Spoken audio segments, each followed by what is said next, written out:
السلام علیکم۔ واقعہ کربلا تاریخ اسلام کا وہ پرسوز واقعہ ہے جو قیامت تک نہیں بھلایا جا سکتا، جس میں نواسۂ رسول حضرت امام حسین شہید کر دیے گئے تھے۔ یزید خلیفہ کے مسند پر برجمان ہو چکا تھا اور اس کے لیے سب سے بڑا خطرہ اللہ اور اس کے رسول اور دین اسلام پر ڈٹ جانے والے حضرت امام حسین تھے، جنہوں نے نانا کے حق دین پر مر مٹنے اور اسے بچانے کی قسم کھا رکھی تھی۔ یزید سمجھ رہا تھا کہ والد اور بھائی کی شہادت کے بعد حضرت امام حسین کمزور ہو چکے ہیں۔ اس نے سوچا اپنی طاقت کو مزید بڑھانے اور حکومت کو مکمل طور پر اپنے قابو میں کرنے کے لیے آپ کو رستے سے ہٹانا فائدہ مند ہوگا، لیکن اسے شاید معلوم نہیں تھا کہ سردار جنت کے لیے دنیاوی خلافت کوئی معنی نہیں رکھتی۔ کوفہ والوں کے سینکڑوں خطوط حضرت امام حسین کو موصول ہوئے، جن میں یزید اور اس کے اہلکاروں کے مظالم بیان کیے جاتے تھے اور دین اسلام کو درپیش خطرات سے آگاہ کیا جاتا تھا۔ ایک اطلاع آپ کو یہ بھی ملی کہ شراب نوشی عام ہو چکی ہے۔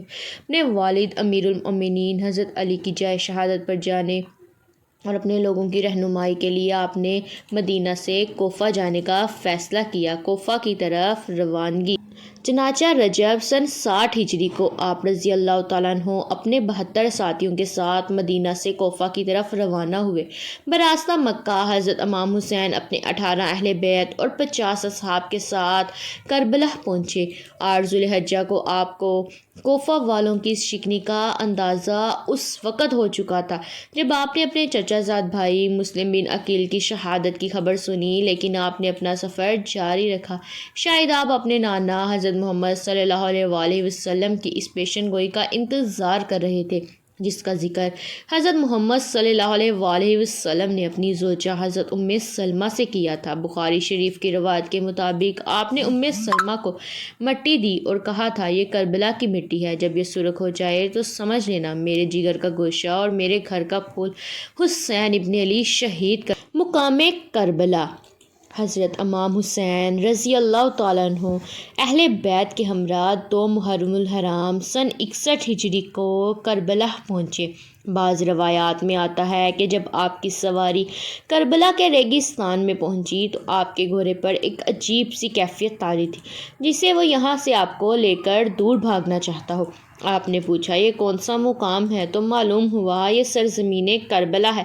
آپ نے ارشاد فرمایا، قافلوں کو یہاں روک دیا جائے، ہم یہیں پر قیام کریں گے۔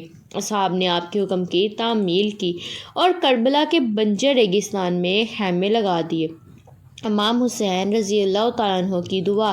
آپ نے آسمان کی طرف دیکھ کر اللہ سے دعا کی، اے اللہ میرے نانا کے دین کی حفاظت فرما اور اسے زندہ اور آباد رکھ۔ آپ کو اطلاع مل چکی تھی کہ آپ کے چچا زاد بھائی حضرت مسلم بن عقیل، جن کو آپ نے اپنا سفیر بنا کر کوفہ بھیجا تھا کہ وہاں کے حالات معلوم کر کے آپ کو خبر دے، ان کو انتہائی بے دردی کے ساتھ شہید کر دیا گیا ہے۔ کوفہ کے لوگ جو آپ کو بار بار خطوط بھیج رہے تھے، وہ کوفہ کے گورنر ابن زیاد کے خوف یا لالچ سے حضرت مسلم بن عقیل کو تنہا چھوڑ چکے تھے اور وہ کوفہ کی گلیوں سے بالکل ناواقف تھے۔ ابن زیاد کے ایک سپہ سالار نے ان کو امان کا وعدہ دے کر گرفتار کیا اور بعد میں انہیں کوفہ کے محل کی چھت سے دھکا دے کر شہید کر دیا۔ اپنے چچا زاد بھائی کی شہادت کا صدمہ اور کوفہ والوں کی بے وفائی کا افسوس آپ کو آگے بڑھنے پر مجبور کر رہا تھا، اور مقصد اتنا بڑا تھا کہ آپ پیچھے ہٹ نہیں سکتے تھے۔ غازی عباس۔ خیمے لگ چکے تھے اور ترتیب کچھ یوں تھی کہ سب سے آگے پہلا خیمہ حضرت عباس رضی اللہ تعالیٰ عنہ کا تھا۔ یہ ایسے شہید ہیں جو غازی کہلاتے ہیں۔ حضرت عباس حضرت علی کی دوسری بیوی ام البنین سے ہیں۔ حضرت عباس کربلا کے میدان میں حضرت امام حسین کی فوج کے علمبردار تھے۔ یزیدی فوج 3 محرم الحرام کو امام حسین کی فوج کے راستے میں پڑاؤ ڈال چکی تھی۔ حالات کشیدگی کی طرف جا رہے تھے۔ حضرت امام حسین رضی اللہ تعالیٰ عنہ نے اپنے اصحاب اور اہل بیت کو اکٹھا کیا، پھر آپ نے فرمایا، میں آپ سب لوگوں سے اپنی بیعت اٹھاتا ہوں، آپ آزاد ہیں، جانا چاہے تو جا سکتے ہیں۔ سب نے کہا، ہم آپ پر جان نثار کریں گے، اپنے خون کے آخری قطرے تک دین حق کے لیے لڑیں گے۔ لہٰذا اب 2 راستے تھے، یا واپس چلے جائیں یا حق پر رہتے ہوئے جنگ لڑیں، لیکن معلوم ہوا کہ واپسی کا راستہ یزیدی فوج بند کر چکی ہے۔ اب صرف جنگ تھی یا یزید کے ہاتھ پر بیعت۔ ابن زیاد کوفہ سے حضرت امام حسین کو باغی کہلوا کر قتل کا فتویٰ لے چکا تھا اور اس نے مزید فوج کربلا روانہ کر دی تھی تاکہ یزید کی خوشنودی حاصل کر سکے۔ روایات کے مطابق حضرت امام حسین کے بہتر افراد کے مقابلے میں ابن زیاد نے 4 محرم سن 61 ہجری کو بہت بڑی فوج کا لشکر لے کر کوفہ روانہ ہوا۔ حضرت امام حسین کے ساتھ یزیدی فوج کے مذاکرات جاری تھے۔ پانی کی بندش 7 محرم الحرام کو یزیدی فوج نے حضرت امام حسین کو پیغام بھیجا کہ آپ اپنے خیمے پانی کے قریب سے اٹھا لیں۔ امام حسین نے پانی بند کرنے کا یہ ظلم اس لیے برداشت کر لیا کہ کہیں بعد میں لوگ یہ نہ کہیں کہ حضرت امام حسین اور یزیدی فوج نے تنازع پانی کا کیا اور یہ جس پر لڑائی ہوئی آپ نے ظلم برداشت کیا اور اپنے اصحاب کے ساتھ خیموں کو پانی سے دور لے گئے۔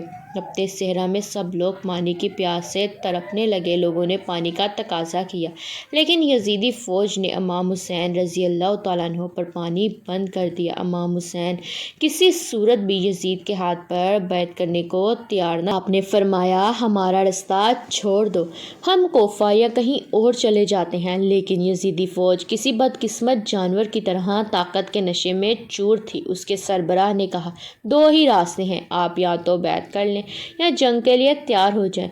بعض روایات کے مطابق 9 محرم الحرام کو یزید کی فوج میں مزید جنگجو شامل کر دیے گئے جو حضرت امام حسین کی فوج کے 72 جانصاروں سے جنگ کرنے کربلا میں آئے تھے۔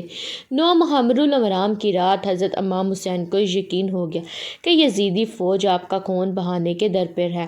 آپ نے اپنے تمام اصحاب اور اہل بیت کو اکٹھا کیا اور فرمایا آپ میں سے جو جانا چاہے جا سکتا ہے اور دشمن اپنے لیے جہنم خریدنا چاہتا ہے۔ میری خواہش ہے کہ میرے نانا کی امت جہنم سے بچ جائے لیکن وہ ہمارے خون کے پیاسے ہیں۔ روایات میں آتا ہے کہ حضرت امام حسین نے روشنی مدم کروا دی کہ اگر کوئی جانا چاہے تو چلا جائے۔ کچھ دیر کے بعد آپ نے اپنے باوفا بھائی اور ساتھی کو کہا عباس روشنی بڑھا دو، یعنی حضرت امام حسین کو یقین ہو گیا کہ یہ میرا بھائی مجھے تنہا نہیں چھوڑے گا۔ حضرت عباس کی شہادت 10 محرم الحرام کا سورج طلوع ہوا۔ وہ تمام اصحاب اور اہل بیت نے رات جاگ کر گزاری تھی۔ سب لوگ پیاس سے نڈھال تھے۔ 7 محرم کی شام کو حضرت امام حسین کے حکم سے حضرت عباس چند افراد کے ساتھ یزیدی فوج کو دھکیلتے ہوئے فرات سے پانی کا مشکیزہ بھر کر لائے تھے، لیکن 10 محرم کو فوج کئی گنا بڑھ چکی تھی۔ حضرت امام حسین کی 4 سالہ بیٹی حضرت بی بی سکینہ پیاس سے نڈھال تھی۔ انہوں نے اپنے چچا حضرت عباس سے پانی کا تقاضا کیا۔ حضرت عباس بی بی سکینہ اور حضرت علی اصغر کے لیے پانی لینے نکلے۔ آپ کے ایک ہاتھ میں علم تھا اور دوسرے ہاتھ میں تلوار تھی۔ آپ نے مشکیزہ اپنی پشت پر لٹکایا اور حضرت امام حسین کی اجازت سے پانی لینے روانہ ہو گئے۔ یزیدی دشمن گھاٹ لگائے بیٹھے تھے۔ علی زادی کی ہیبت اتنی تھی کہ کوئی سامنے آنے کی جرأت نہیں کرتا تھا۔ یزیدی فوج کو پیچھے دھکیلتے اور رونتے ہوئے حضرت عباس پانی تک پہنچ گئے۔ آپ نے مشکیزہ پانی سے بھرا اور گھوڑے پر اپنے سامنے رکھ لیا۔ حضرت عباس تیزی سے خیموں کی طرف گھوڑا دوڑا رہے تھے کہ کسی تیر اندیز نے ایک تیر مشکیزے پر مارا جس سے پانی ضائع ہونے لگا۔ حضرت عباس اپنی جان کی پرواہ کیے بغیر اپنے تلوار والا ہاتھ مشکیزے کے پانی کو ضائع ہونے سے بچانے کے لیے استعمال کیا اور پرچم بلند رکھا تاکہ تلوار ہاتھ میں نہ ہونے کا فائدہ اٹھاتے ہوئے ایک یزیدی سپاہی نے جو درخت کی اوڑ میں چھپا ہوا تھا تلوار سے ایک زوردار وار کیا۔ جس ہاتھ پہ علم تھا وہ بازو شہید کر دیا۔